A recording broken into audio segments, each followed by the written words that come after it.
Hi hello welcome to పూరా local news. నేను మీ మధుకర్ రెడ్డి.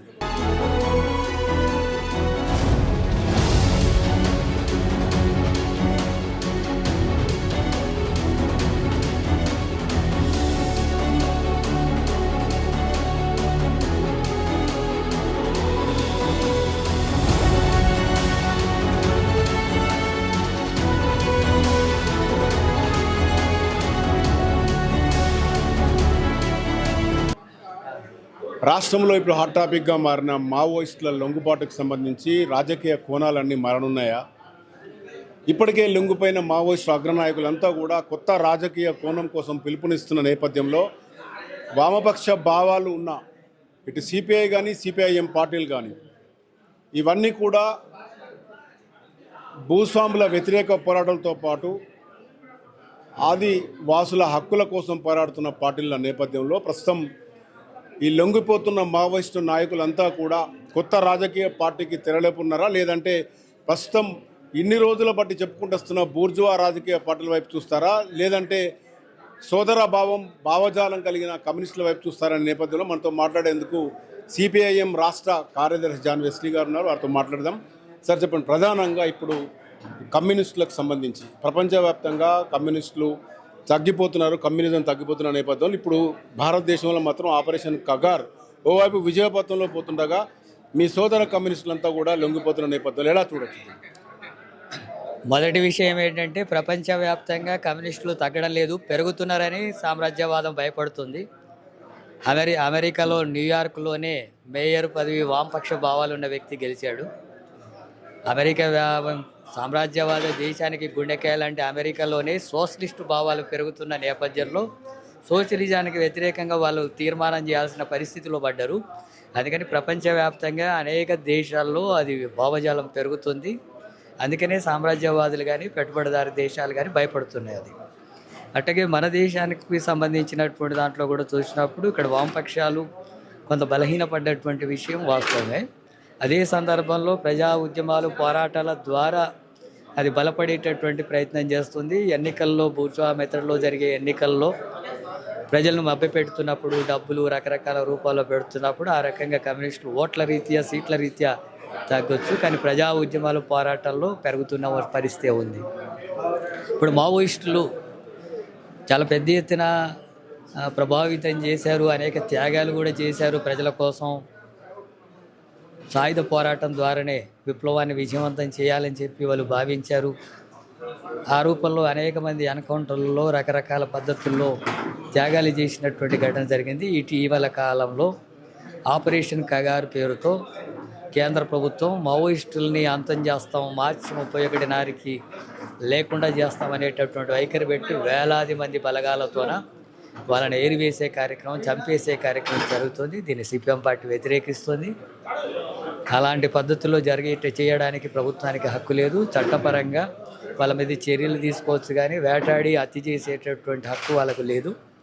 అట్లాగే మావోయిస్టులు చర్చలు జరుపుతామన్నా కూడా వాళ్ళని చంపేసే కార్యక్రమం కూడా సరైంది కాదు. ఇప్పటికి కూడా మావోయిస్టు సానుభూతి పరులు వాళ్ళందరితో కూడా చర్చలు జరిపి పరిష్కారం జరిగేటట్టు చూడాలా. ఆపరేషన్ కగార్ నిలిపివేయాలని కేంద్ర ప్రభుత్వాన్ని డిమాండ్ చేస్తున్నాం. అట్లాగే మావోయిస్టు నాయకులు చాలామంది ఇప్పటికే లొంగిపోయారు. ముఖ్యమైనటువంటి అగ్రనాయకులు కూడా దేవుజీ లాంటి వాళ్ళు కూడా ప్రభుత్వంతో లొంగి వచ్చినటువంటి పరిస్థితి ఉంది. ఈ నేపథ్యంలో వాళ్ళు మాట్లాడుతున్నటువంటి దాంట్లో అనేక రూపాల్లో బయట చర్చ జరుగుతుంది. వాళ్ళు బయటకు వచ్చిన తర్వాత సామాన్యమైనటువంటి జీవితం గడుపుతారా, లేదా ఏదైనా రాజకీయ పార్టీ పెట్టి ప్రత్యామ్నాయంగా పనిచేస్తారా, లేదా ఇతర వామపక్షాలు? ఇప్పటికే స్పష్టంగా ఇటు దేవిజీ కానీ, వేణుగోపాల్ కానీ, మల్లా రాజరెడ్డి కానీ, వీళ్ళంతా కంకణరాజు వీళ్ళంతా కూడా ప్రజాజీవన స్రవంతిలో ఉంటూనే ప్రజా ఉద్యమాలు చేస్తామని నేపథ్యంలో వాళ్ళు రాజకీయంగా ఉంటామని ఖచ్చితంగా నేపథ్యంలో మీ పార్టీ ధోరణి ఎలా ఉంది, వాళ్ళని ఎలా తీసుకోవాలంటే? దేవ్జీ ప్రకటించినట్టుగా వాళ్ళు రాజకీయాల్లోనే ఉండాలనే మేము భావిస్తున్నాం, అటువంటిది ఆహ్వానిస్తున్నాం. అట్లాగే రాజకీయాల్లో ఉండడం అన్నప్పుడు ఏ శ్రామిక వర్గాల సిద్ధాంతం కోసం వాళ్ళు ఇప్పటివరకు అయితే పనిచేశారో వాళ్ళ విముక్తి కోసం పనిచేసేటటువంటి రాజకీయ విధానం మీదనే కట్టుబడి పనిచేస్తే మేము ఆహ్వానిస్తాం, కలిసి కూడా పనిచేస్తాం. అంటే మీ పార్టీలోకి ఆహ్వానించే అవకాశం? మేము వాళ్ళను రెండు రకాలుగా, ఒకటి వాళ్ళే ఒక రాజకీయ పార్టీని ఏర్పాటు చేసుకొని పనిచేసినా వాళ్ళతో కలిసి పనిచేస్తాం. ఆరకుమూలం వచ్చినా మేము ఆహ్వానిస్తున్నాం. రెండోది వాళ్ళు వామపక్షాల్లో వచ్చి సిపిఎంలో కావచ్చు, సిపిఐ కావచ్చు, లేదా వామపక్షాలు కావచ్చు, ఇప్పటికే ఉన్న కమ్యూనిస్ట్ పార్టీల్లో కలిసి పనిచేస్తామని చెప్పి వస్తే మేము ఆహ్వానిస్తున్నాం. సిపిఎం పార్టీకి ఆహ్వానిస్తున్నాం. కలిసి ఉద్యమాల్లో పనిచేసేటటువంటి అవకాశం ఉంటుంది. సిపిఎం విధానాలకు కట్టుబడి పనిచేయడానికి వాళ్ళు అంగీకరిస్తే తప్పకుండా ఆహ్వానిస్తాం, కలిసి పనిచేస్తాం. వేరుగా ఉండి పనిచేసిన ఐక్య ఉద్యమాలు ఇప్పటికే 9 కమ్యూనిస్ట్ పార్టీలు రాష్ట్రంలో కలిసి పనిచేస్తున్నాయి. వాళ్ళు కూడా దేశంలో కానీ రాష్ట్రంలో కానీ ఒక వామపక్ష పార్టీగా ఏర్పడి పనిచేస్తే వాళ్ళతో కూడా కలిసి పనిచేయడానికి ఉంటుంది. ప్రజాస్వామ్య పద్ధతుల్లో పనిచేసేటటువంటి అవకాశం ఉంటుంది. కాబట్టి వాళ్ళ ఆరోపణలు వచ్చినా, లేదా పార్టీలో వచ్చి చేరినా, లేదా ప్రజా సంఘాల రూపంలో కూడా పనిచేస్తాం అనేవి కూడా వినబడుతున్నాయి. ఏ రూపంలో పనిచేసినా ప్రజల కోసం పనిచేయడం అనేటటువంటిది, ముఖ్యంగా శ్రామిక వర్గాలు అణగారినటువంటి తరగతుల విముక్తి కోసం పనిచేసే ఉద్యమంలో ఏ రూపంలో పనిచేసినా మేము వాళ్ళని ఆహ్వానిస్తాం. మీ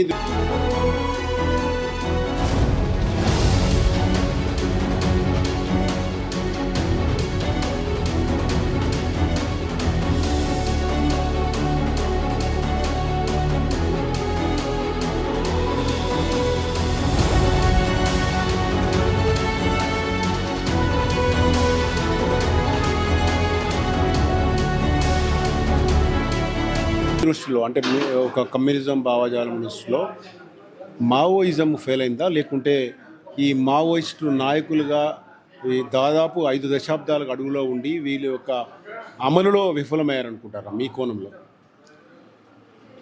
వాళ్ళు మావోయిజం ఫెయిల్ అయింది, లేదా మార్క్సిజం ఫెయిల్ అయింది, లేదా ఇంకో రూపంలో వాటిని ఆ రూపంలో చూడకూడదు.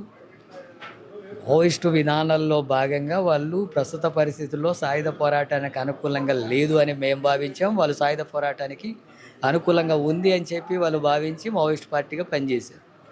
ఇప్పుడు వాళ్ళే ప్రకటన చేస్తున్నారు, సాయుధ పోరాటానికి ప్రస్తుత పరిస్థితులు అనుకూలంగా లేవు, అది మొత్తం మా దాంట్లో చర్చ జరిగింది, వాటి మీద మేము చర్చిస్తున్నటువంటి సందర్భంలోనే ఇలాంటి ఎదురుదాడి జరిగిందని చెప్తున్నారు. ఆ విషయాన్ని మేము ముందే చెప్పాం. ప్రస్తుత పరిస్థితుల్లో సాయుధ పోరాటానికి సానుకూల పరిస్థితులు లేవు. ప్రజా ఉద్యమాలు ప్రజల్లోకి వెళ్ళి పనిచేయడం వల్ల ఒక శ్రామిక వర్గాలని సంఘటితం చేసి ఒక ప్రత్యామ్నాయ శక్తిగా ఎదగడం అనేటటువంటి రాజకీయాలను ముందుకు తీసుకెళ్లాల్సిన అవసరం ఉంది.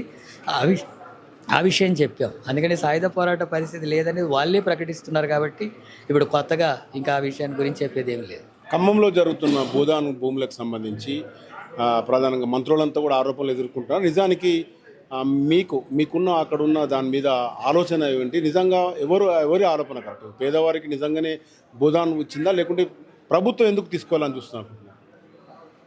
మొత్తం ఇక్కడ ఖమ్మంలే కాకుండా హైదరాబాద్ చుట్టూ కూడా చూసినప్పుడు భూముల విలువలు పెరిగినాయి బాగా. హైదరాబాద్ అయితే 1 ఎకరా 175 కోట్లకు కూడా, అంటే 1000 ఎకరాల భూమిని స్వాధీనం చేసుకునేటటువంటి ప్రయత్నం చేస్తున్నారు, హైడ్రా పేరుతో కానీ ఇతర పేర్లతో. ఇప్పుడు ఖమ్మం పట్టణంలో కూడా పేదలు ఇండ్ల స్థలాలు వేసుకొని నివాసం ఉండే ప్రాంతాలని అక్కడ ఉండే మంత్రులంతా కూడా వాటినంతా కబ్జా చేసి రియల్ ఎస్టేట్ చేసుకోవడం కోసం జరుగుతున్నటువంటి ప్రయత్నం. అందుకని పేదలు నివాసం ఉంటున్నటువంటి ప్రాంతాల వాళ్ళనంతా కూడా తొలగించి, వేల మంది పోలీసులు బలగాలను పెట్టి తొలగించి వాళ్ళనంతా కూడా రోడ్డు పాలు చేశారు. ఇప్పుడు కనీసం వాళ్ళు నేను కూర్చోవడానికి జాగా లేదు, పడుకోవడానికి నివాసం లేదు, రోడ్ల మీద బ్రతుకుతున్నారు. అందుకనే సిపిఎంతో పాటు వామపక్షాలంతా కలిసి ఈరోజు ఆ బాధితుల దగ్గరికి వెళ్ళి కార్యాచరణ తీసుకున్నాం. ఆందోళన జరుగుతుంది. ఎవరికైతే ఇండ్ల స్థలాలు లేవో వాళ్ళందరికీ కూడా ఇండ్ల స్థలాలు ఇవ్వాలి. ఇచ్చేంతవరకు ఆ పోరాటాన్ని కొనసాగించేటట్టుగా రాష్ట్ర ప్రభుత్వంలో ప్రజా వ్యతిరేకమైన విధానాలు అన్నిటి మీద మా పోరాటం ఉంటుంది.